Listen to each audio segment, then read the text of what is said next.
Hello friends, welcome to Priyaraj life style. வாங்க இன்றைக்கி lunch பாக்ஸ்க்கு சூப்பரான டிஃப்ரெண்ட்டான ஒரு சாதம் தான் செய்யலாம்.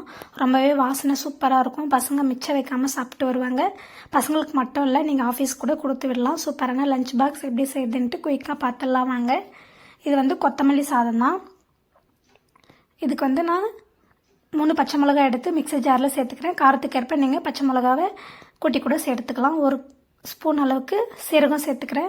2 கைப்பிடி அளவுக்கு கொத்தமல்லி எடுத்துகிட்டு வாஷ் பண்ணிவிட்டு இந்த மாதிரி கட் பண்ணி சேர்த்துக்கிறேன் மிக்ஸி ஜாரில்.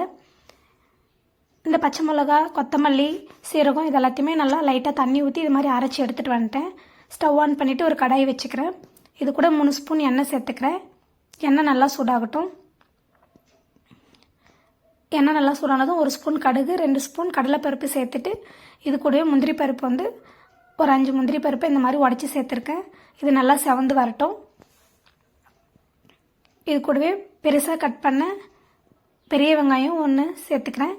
வெங்காயம் ரொம்ப வதங்கணும்னு அவசியம் இல்லை. கண்ணாடி பதம் வர வரைக்கும் வதங்கினா போதும். வெங்காயம் இந்த அளவுக்கு வதங்கி வந்ததும் இது கூட நம்ம ஏற்கனவே அரைச்சி வச்ச கொத்தமல்லி பேஸ்ட்டை ஆட் பண்ணிக்கிறேன். இது ரொம்ப வதங்கணும்னு அவசியம் இல்லை. 1 நிமிஷத்துக்கு இது மாதிரி கலந்து விட்டால் போதும். இது நல்லா கலந்து விட்டுட்டு கொத்தமல்லி வச்ச அதே மிக்ஸி ஜாரை எடுத்துக்கிறேன். ஒரு அரை மூடி தேங்காய் எடுத்துகிட்டு இந்த மாதிரி கட் பண்ணி சேர்த்துக்கிறேன். இது கூடவே ஒரு 4 முந்திரி பருப்பு சேர்த்துக்கிறேன்.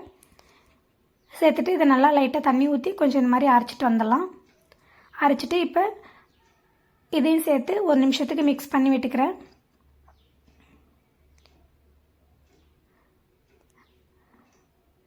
நல்லா மிக்ஸ் பண்ணி விட்டுட்டு இது கூட இதுக்கு தேவையான அளவுக்கு உப்பையும் சேர்த்துக்கிறேன். மஞ்சத்தூள் ஒரு 1/4 ஸ்பூன் சேர்த்துக்கிறேன். உங்களுக்கு விருப்பம்னா சேர்த்துக்கலாம், இல்லைனா ஸ்கிப் பண்ணிடலாம், உங்கள் விருப்பம் தான்.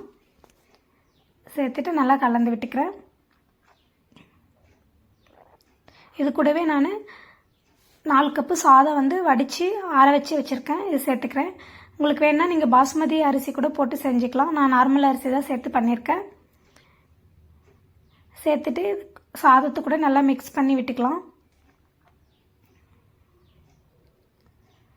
நல்லா மிக்ஸ் பண்ணி விட்டு உப்பு இப்போ நீங்கள் நல்லா கலந்து விட்டுட்டு செக் பண்ணி பார்த்துட்டு உப்பு வேணுன்னா கூட ஆட் பண்ணி இப்போயே கலந்து விட்டுக்கலாம். நான் இப்போ ஸ்டவ் ஆஃப் பண்ணிக்கிறேன். இதெல்லாமே மீடியம் ஃப்ளேமில் தான் வச்சு பண்ணணும். அவ்வளோதான், நம்ம கொத்தமல்லி சாதம் சூப்பராக ரெடி ஆகிடுச்சு. கண்டிப்பாக நீங்களும் வீட்டில் ட்ரை பண்ணி பாருங்கள். ரொம்பவே சூப்பராக இருந்துச்சு. அந்த வாசனை ரொம்ப சூப்பராக இருந்துச்சு. சாப்பிடும்போது பசங்களுக்கு பிடிக்காதுன்னு சொல்ல மாட்டாங்க. கண்டிப்பாக ஒரு முறை ட்ரை பண்ணி பாருங்கள். எப்படி இருந்துச்சுன்னு கமெண்ட்டில் சொல்லுங்கள். நம்ம சேனலை மறக்காமல் சப்ஸ்கிரைப் பண்ணி சப்போர்ட் பண்ணுங்கள். தேங்க்யூ. நெக்ஸ்ட் வீடியோவில் வேறு ஒரு ரெசிபி பார்க்கலாம்.